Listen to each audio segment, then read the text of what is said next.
Focus sur ce premier camp humanitaire en France, à Grande-Synthe. Le camp de la Linière accueille depuis lundi les premiers migrants. Un camp censé pallier les problèmes d'insalubrité relevés depuis quelques années déjà dans le camp du Baroque situé à quelques kilomètres. Cette fois, les conditions de vie et d'accueil sont jugées plus acceptables par les associations. Reportage à Grande-Synthe signé Xavier Silly et Céline Nuret. À Grande-Synthe, au bord de la 16, le bruit des camions en route vers l'Angleterre continue de narguer les migrants. L'Eldorado est au fil des années plus dangereux à atteindre pour eux.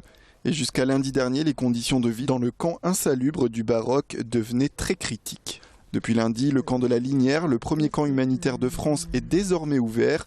Érigé grâce à Médecins sans frontières et la mairie, il va permettre aux migrants de s'installer dans des cabanons en bois avec un minimum de commodité pour, selon Médecins sans frontières, leur apporter un peu plus de sérénité. On le voit déjà, ça contribue à apaiser un petit peu les esprits. Il y avait une tension importante sur le camp de Baroque parce que les gens n'en pouvaient plus d'être dans ces conditions-là. Là, on sent que c'est beaucoup plus calme, on voit les enfants jouer, les familles s'installer, donc c'est déjà positif. Entre 2000 et 2500 migrants étaient recensés il y a encore 2 mois par Médecins sans frontières dans l'ancien camp du Baroque. Un chiffre qui a considérablement baissé en 2 mois.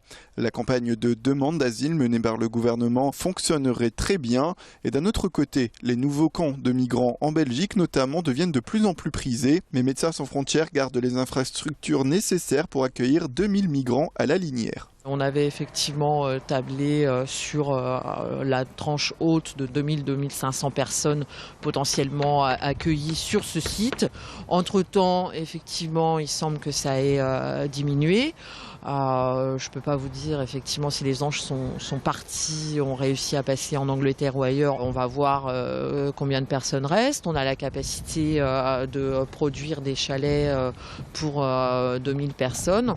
On le fait au fur et à mesure et on verra combien de personnes arrivent à être logées. Après une semaine d'ouverture, le camp de la Linière pourra déjà abriter 1500 migrants, autant de personnes qui auront, d'après les associations, l'occasion de prendre le recul nécessaire pour réfléchir à leur avenir. Autant le faire en étant un petit peu au calme et avoir déjà des conditions de vie correctes pour penser ensuite à la phase suivante. Demander à des gens qui sont dans un tas debout s'ils veulent rester en France ou pas.